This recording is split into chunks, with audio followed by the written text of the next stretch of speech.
আসসালামু আলাইকুম আরহামাতুল্লাহ। মৃত্যুর সময় মানুষের অনুভূতি কেমন হয়? আল্লাহ তাআলা বলেন, পৃথিবীর সব প্রাণীকেই মৃত্যুর স্বাদ গ্রহণ করতে হবে। জীবন যার আছে, মৃত্যু তার সুনিশ্চিত। আর দুনিয়াতে সবচেয়ে কষ্টদায়ক হচ্ছে মানুষের মৃত্যু। কারো আপনজনের মৃত্যুতে স্বজনের বিয়োগ ব্যথাই নয়, বরং মৃত্যুবরণকারী ব্যক্তিও প্রচণ্ড শারীরিক কষ্টের সম্মুখীন হয়। রাসূল সাল্লাল্লাহু আলাইহি ওয়াসাল্লাম মানুষের মৃত্যুকালীন সময়ের এ কষ্টের বিবরণ তার উম্মতকে জানিয়ে দিয়েছেন। আবার মৃত্যুর ভয়াবহতা থেকে মুক্তিলাভের সুস্পষ্ট আমলও শিখিয়ে গেছেন। তাম্বিহুল গাফিলিনে মৃত্যুকালীন কষ্টের উপর একটি হাদিস উল্লেখ করা হয়েছে যে, হযরত ওমর রাদিয়াল্লাহু তাআলা আনহু একবার হযরত কাব রাদিয়াল্লাহু তাআলা আনহুকে বলেছিলেন, আমাকে মৃত্যুর অবস্থা সম্পর্কে কিছু বলুন। তখন হযরত কাব রাদিয়াল্লাহু তাআলা আনহু বলেন, মৃত্যু হলো কাঁটাদার গাছের মতো। কাঁটাযুক্ত সে গাছটি যখন মানুষের পেটে ঢোকানোর পর তার প্রতিটি কাঁটা শিরায় শিরায় লেগে যায়, তখন একজন শক্তিশালী মানুষ যদি গাছটি ধরে জোরে টেনে বের করার চেষ্টা করে, ওই মুহূর্তে শিরায় শিরায় বিদ্ধ হওয়া কাঁটার আঘাতের কষ্ট মানুষটি হাড়ে হাড়ে উপলব্ধি করে। অনুরূপভাবে মানুষের মৃত্যুকালীন সময়ে মৃত্যু পথযাত্রীর কাছেও মনে হয় যেন তার শরীরের গোশতগুলো যেন একটি কাঁটার সঙ্গে বেরিয়ে আসছে। সেই মৃত্যু যন্ত্রণা মানুষ হাড়ে হাড়ে উপলব্ধি করে থাকে। এ হলো মৃত্যুকালীন সময়ে মানুষের মৃত্যু যন্ত্রণার নমুনা। এ কারণেই আল্লাহ তাআলা কুরআনুল কারীমে ইরশাদ করেন, হে ঈমানদারগণ, তোমরা আল্লাহকে সেভাবে ভয় করো যেভাবে ভয় করা উচিত, এবং অবশ্যই মুসলমান না হয়ে মৃত্যুবরণ করো না। সূরা আলী ইমরান আয়াত 102।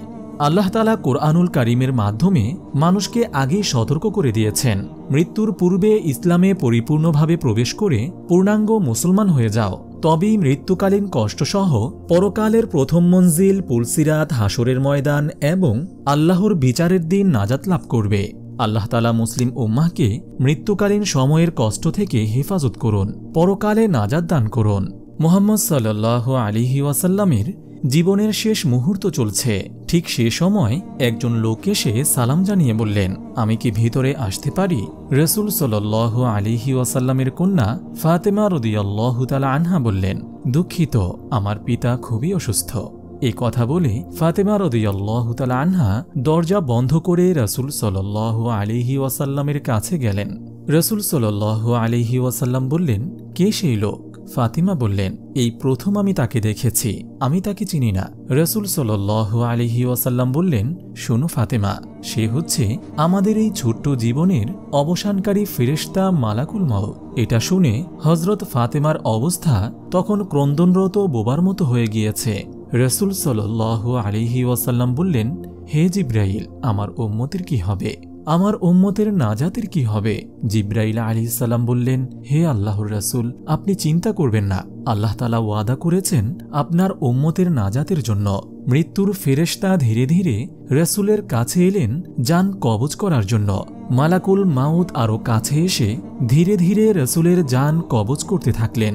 পাশে দাঁড়িয়ে থাকা জিবরাইলকে রাসূল সাল্লাল্লাহু আলাইহি ওয়াসাল্লাম বললেন ঘুঙ্গানির সাথে, ও জিবরাইল, এটা কেমন বেদনাদায়ক জান কবজ করা। ফাতেমা রাদিয়াল্লাহু তাআলা আনহা তার চোখ বন্ধ করে ফেললেন। আলী রাদিয়াল্লাহু তাআলা আনহু তার দিকে উপর হয়ে বসলেন। জিবরাইল তার মুখটা উল্টো দিকে ফিরিয়ে নিলেন। রাসূল সাল্লাল্লাহু আলাইহি ওয়াসাল্লাম বললেন, হে জিবরাইল, তুমি মুখটা উল্টা দিকে ঘোরালে কেন? আমার প্রতি তুমি বিরক্ত?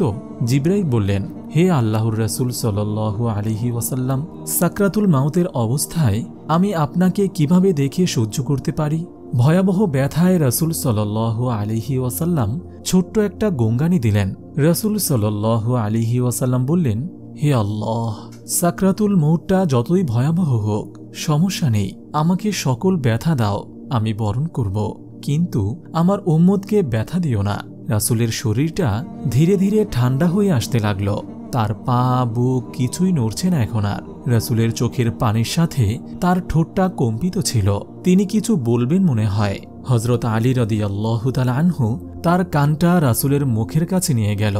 রাসূল বললেন, নামাজ কায়েম করো এবং তোমাদের মাঝে থাকা দুর্বলদের যত্ন নিও। রাসূলের ঘরের বাইরে চলছে কান্নার আওয়াজ। সাহাবীরা একজন আরেকজনকে জড়িয়ে ধরে উচ্চস্বরে কান্নারত।